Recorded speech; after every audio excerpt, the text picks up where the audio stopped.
Shalom, selamat jumpa rekan-rekan anggota MPL.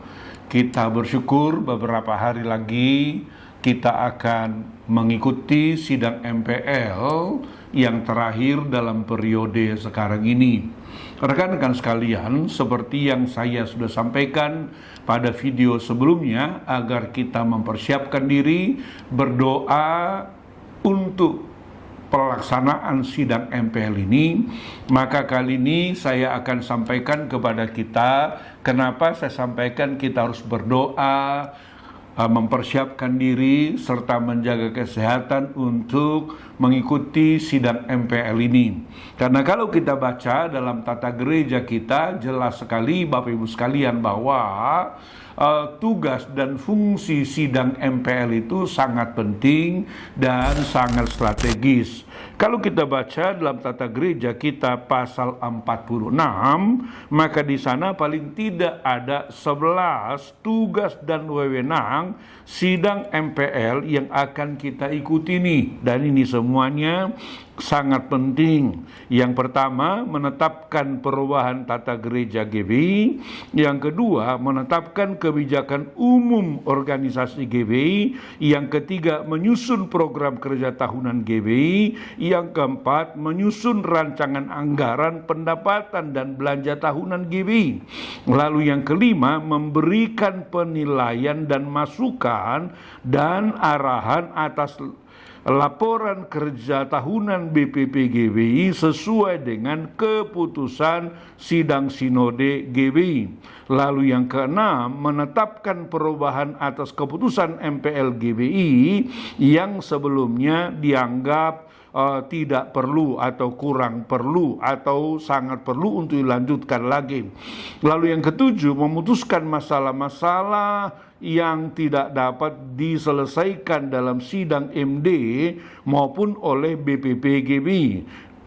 Lalu yang kedelapan, menyeleksi sebanyak-banyaknya 5 calon ketua umum BPP GBI dalam sidang MPL terakhir dari satu periode sinode, dan dari bakal calon yang dipilih pada sidang-sidang majelis daerah GBI. Lalu yang kesembilan, memilih dan menetapkan ketua umum BPP dalam sidang MPL GBI terakhir dari satu periode sinode GBI. Lalu yang ke-10, melantik anggota MPL yang belum dilantik dalam sidang sinode. Anggota MPL pergantian antar waktu pelaksana tugas ketua EPD GBI dan calon pendeta GBI yang telah lulus ujian namun belum dilantik dalam sinode GBI. Lalu yang ke-11, mensosialisasikan semua keputusan MPL GBI terakhir dalam satu periode sinode. Dari begitu pentingnya fungsi anggota MPL dalam sidang MPL ini, maka sangat penting bagi kita sekalian untuk mempersiapkan diri, berdoa, dan menjaga kesehatan sehingga kita bisa mengikuti sidang ini dengan baik sesuai dengan amanat yang ditulis dalam tata gereja kita. Nah, rekan-rekan, terutama di sini kita lihat hal-hal yang sangat penting itu. Kita lihat di sana, kita harus menyusun, menetapkan kebijakan umum organisasi GBI untuk 4 tahun ke depan. Kita harus menetapkan program tahunan GBI. Jadi untuk tahun depan kita mesti susun dalam sidang MPL ini. Juga kita harus menyusun juga rancangan pendapatan dan belanja GBI.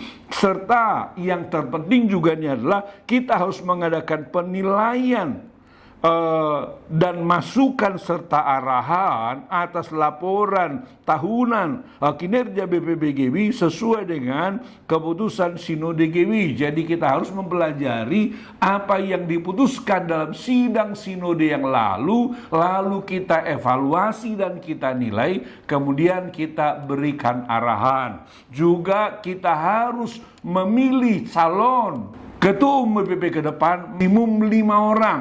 dari nama-nama yang kita dapatkan dari sidang-sidang majelis daerah. Lalu sesudah itu nanti MP akan menyeleksi 5 yang kita pilih itu, kemudian menghasilkan 3 nama, lalu dari 3 nama itu nantilah akan kita pilih sehingga kita dapatkanlah ketua BPB definitif yang akan memimpin GBI ke depan. Siapapun yang terpilih nanti sebagai ketua umum, mari kita dukung bersama. Kita tidak perlu dan tidak boleh terpecah oleh karena perbedaan pilihan ini. Karena ini hanya cara memilih ketua umum. Setelah terpilih maka kita dukung bersama-sama, kita bekerja bersama-sama, sehingga dengan demikian sekali lagi GBI betul-betul akan maju untuk kemuliaan nama Tuhan. Jadi rekan-rekan, dari beberapa hal ini jelas sekali lah bahwa sekali lagi kehadiran kita sekalian, kesiapan kita, konsentrasi kita, kesehatan kita sangat penting, sehingga apa yang diamatkan oleh sidang sinode yang lalu melalui penetapan tata gereja ini perlu kita lakukan dengan sebaik mungkin. Nah, karena itu sekali lagi rekan-rekan, ayo kita pertama pelajari tata gereja dengan baik supaya kita paham tugas dan fungsi kita dalam sidang majelis pekerja lengkap ini, lalu kita fokus kepada agenda-agenda itu supaya kita hasilkan keputusan-keputusan yang maksimal dan kita hasilkan keputusan-keputusan yang baik yang akan menjadi landasan GBI 4 tahun ke depan, sehingga 4 tahun ke depan GBI betul-betul akan semakin maju, semakin berkembang untuk kemuliaan nama Tuhan. Sekali lagi, ayo rekan-rekan, kita doakan sidang majelis daerah kita ini, kita hadiri dengan fokus, kita hadiri dengan sungguh-sungguh, bahkan kita ikuti seluruh agenda-agenda dengan baik dan kita berikan masukan-masukan yang baik sehingga GBI kita ini betul-betul menjadi GBI yang semakin maju, sehingga GBI Great Again betul-betul akan terjadi untuk kemuliaan nama Tuhan. Selamat datang di Jakarta rekan-rekan. Kita akan bertemu dalam sidang MPL ini. Doa saya kita semuanya sehat, kita semuanya kuat, dan kita semuanya diberkati Tuhan sehingga kita akan bekerja untuk kemuliaan nama Tuhan. Tuhan memberkati. Shalom.